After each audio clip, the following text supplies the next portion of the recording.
College में गर्मियों की छुट्टियां होने पर राधिका और रोहन अपने दोस्त मनोज और शिल्पा के साथ परिवार के पुराने फार्म हाउस पर घूमने जाने का प्लान बनाते हैं।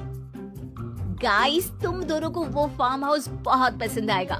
बचपन से ही वो मेरी और रोहन की सबसे पसंदीदा जगह रही है। पर मैंने तो इतने सालों में तुम्हारे मुंह से कभी फार्म हाउस का नाम तक नहीं सुना। बचपन में फार्म हाउस जाते थे, लेकिन फिर अचानक सबने वहाँ जाना बंद कर दिया और वजह कभी किसी ने बताई नहीं। पर अब हम चारों मिलकर वहाँ धमाल करेंगे। इसी तरह बातें करते कुछ घंटों का सफर तय कर चारों शहर से दूर ऊंची पहाड़ी पर बने राधिका और रोहन के फैमिली फार्म हाउस पर पहुंच जाते हैं। वाव यार, ये तो बड़ा ही सुंदर है। पूरा घूमोगे तो और अच्छा लगेगा, लेकिन उससे पहले सब फ्रेशन अप हो जाओ, फिर साइट सीइंग के लिए जाएंगे। राधिका और रोहन अपने अपने कमरे में चले जाते हैं, लेकिन मनोज और शिल्पा घर में घूमने लगते हैं, जहाँ शिल्पा की टक्कर हॉल के बीचों बीच रखी एक पुरानी लकड़ी की कुर्सी से होती है। आह, लग गई रे माता, इस कुर्सी को बीच में किसने रखा हुआ है? अरे तेरे स्वागत के लिए भूत ने रखा होगा। ओए, तुझे बहुत हंसी आ रही है। जब खुद टकराएगा तो पता चलेगा। हाँ ठीक है, पर अभी तो इसे साइड में रख दे। शिल्पा कुर्सी को एक कोने में रख देती है और वो दोनों भी अपने कमरे में चले जाते हैं, जिसकी थोड़ी देर बाद चारों बाहर घूमने निकल जाते हैं। इसी तरह रात हो जाती है। फार्म हाउस में वापस आकर वे लोग सीधा सोने चले जाते हैं। आधी रात को मनोज की नींद खुलती है। बड़ी तेज प्यास लगी है, पानी साथ लेकर सोना चाहिए था। अब रसोई तक जाना पड़ेगा। मनोज आंखें मलते हुए कमरे से हॉल में आता है और अचानक रास्ते में रखी कुर्सी से टकराकर जमीन पर गिर जाता है। अरे मर गया रे दादा। शिल्पा सही बोल रही थी, बड़ी तेज लगती है ये कुर्सी तो, पर इसे दोबारा बीच में किसने रखा? मनोज एक बार फिर उस लकड़ी की कुर्सी को कोने में रख पानी पीकर कमरे में चला जाता है। अगली सुबह जैसे ही चारों की नींद खुलती है तो उन्हें अपने बेड के पास साइड टेबल पर चाय का कप रखा मिलता है, जिसे देख वो खुशी खुशी चाय पीकर तैयार होकर कुछ देर बाद हॉल में मिलते हैं। थैंक यू यार राधिका, मुझे नहीं पता था कि तू इतनी अच्छी चाय बनाती है। वैसे मुझे उस बेड टी की बहुत जरूरत थी। ये और चाय, अरे इसे तो पानी तक उबालना नहीं आता। मतलब तूने हमारे लिए चाय बनाई क्या दोस्त? अरे चल पागल है क्या, इतना भी प्यार नहीं है मुझे कि तुम्हारे लिए बेड टी बनाऊं।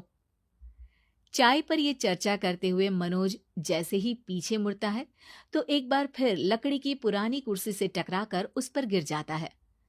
हाय रब्बा, अरे चाय छोड़ो, पहले ये बताओ कि इसे बार बार बीच में कौन रखता है? कल रात ही मैंने इसे साइड किया था। तुम पहले ये बताओ कि चाय किसने बनाई थी?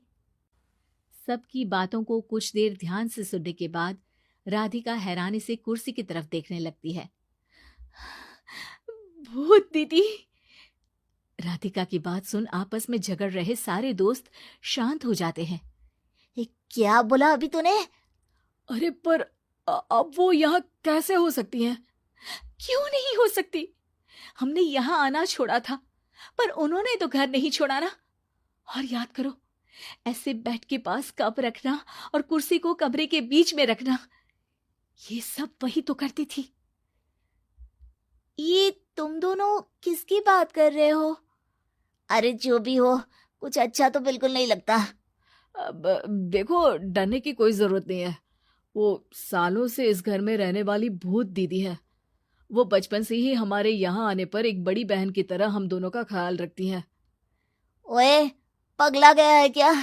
शिल्पा, मुझे यहाँ नहीं रहना, तू भी मेरे साथ ही चल। ये दोनों तो पागल हो गए हैं।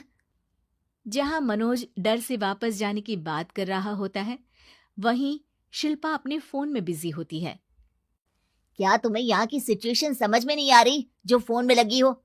जिसे जो करना है करो, मैं तो जा रहा हूँ।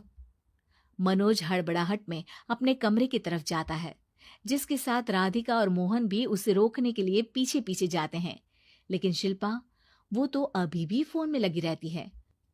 कुछ देर बाद जब वो तीनों दोबारा हॉल में वापस आते हैं तो शिल्पा को सबके पैक्ड बैग्स के साथ देखकर हैरान रह जाते हैं। ये सब क्या है शिल्पा? यहाँ हम इसे समझा रहे हैं और तुम हमारे बैग्स भी पैक कर कर लेकर आई। अरे आखिर में फोन से बाहर निकलकर कुछ किया तो सही इसने। दोस्तों देखो, कल से हम यहाँ हैं। भूत दीदी ने कुछ किया नहीं ना? फिर डर क्यों रहे हो? 4 दिन और रुकोगे तो पता चलेगा कि क्या होगा। मतलब? इस पर शिल्पा उन तीनों को फार्म हाउस से बाहर लाकर फोन में पुरानी न्यूज का आर्टिकल दिखाती है। सालों पहले यहाँ रह रही औरत ने अपने दोनों बच्चों को सुबह सुबह दूध में जहर पिलाकर मार दिया और फिर हॉल में उस कुर्सी पर खड़े होकर खुद भी फांसी लगा ली थी। तुम्हारी बातों से मुझे इस केस की याद आ गई। गूगल किया तो पता चला कि ये वही फार्म हाउस है। अभी भी यहाँ रहना चाहते हो जिससे कुछ दिनों में वो सबको थोड़ा थोड़ा जहर देकर मार दे? अरे पर ये दोनों तो बचपन से यहाँ आ रहे हैं, फिर इन्हें अभी तक कुछ क्यों नहीं हुआ?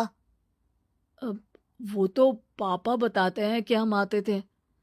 हाँ, और मुझे भी एक बार का ही याद है। वाह, और कहानियां तो ऐसे सुना रहे थे जैसे सदियों से यहीं रहते हो। तीनों ये बात कर ही रहे होते हैं कि अचानक फार्म हाउस में से एक आवाज सुनाई देती है।